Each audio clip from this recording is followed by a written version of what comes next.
আসসালামু আলাইকুম। আপনারা সবাই কেমন আছেন? আলহামদুলিল্লাহ আমিও খুব ভালো আছি। তো আজকে কিন্তু পুরোটা দিনই মনটা খারাপ গিয়েছে, বেশি ভালো লাগেনি।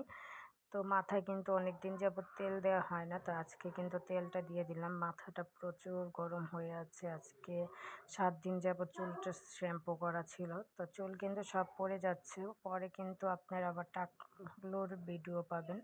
তো মনটা আজকে খুবই খারাপ। কিছু মানুষের কথা শুনলে আমার মনটা এভাবেই খারাপ হয়ে যায়। তো আজকে কিছু ভালো লাগতেছে না। মন ভালো না থাকলে কিন্তু কাজেও কিছু ভালো লাগে না, কিছুই ভাল লাগে না। তো ফাইনালি হচ্ছে তেল দিয়ে দিচ্ছে আর আমি আপনাদের সাথে একটু কথা শেয়ার করতেছি আর একটু ঢং করে নিচ্ছি। কারণ চুল কিন্তু সবই পড়ে গেছে। অবশেষে কিন্তু আমার বোন আমাকে খিচুড়ি দিয়ে দিল, মাংস দিয়ে খিচুড়ি। তো ক্ষুধাও কিন্তু খুব লেগেছিল। আজকে কিন্তু সন্ধ্যা ৬টা থেকে রাত ৮টা পর্যন্ত কারেন্ট ছিল না। তো আমি আবার এত রাত্রে খিচুড়ি খাওয়ার পর হচ্ছে আমি রান্না করতে গেলাম। রাত্রে 10:30 বাজে আমি রান্না করতে গেলাম। চুলাও খালি ছিল না, তো কারেন্টও ছিল না, এই জন্য রান্না করিনি। এখন 10:30 বাজে রান্না করতেছি আর আপনাদের সাথে শেয়ার করতেছি।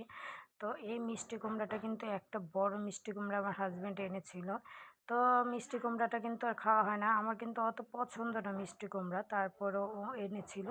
তা আনার পর ও হচ্ছে চিংড়ি মাছ দিয়ে মিষ্টি কুমড়া দিয়ে খেতে চেয়েছিল। তো আজকে কিন্তু চিংড়ি মাছ দিয়ে ওর জন্য মিষ্টি কুমড়া দিয়েই রান্না করব। তাই আপনাদের সাথে একটু রেসিপিটা শেয়ার করব, কারণ আমি কিভাবে রান্না করি।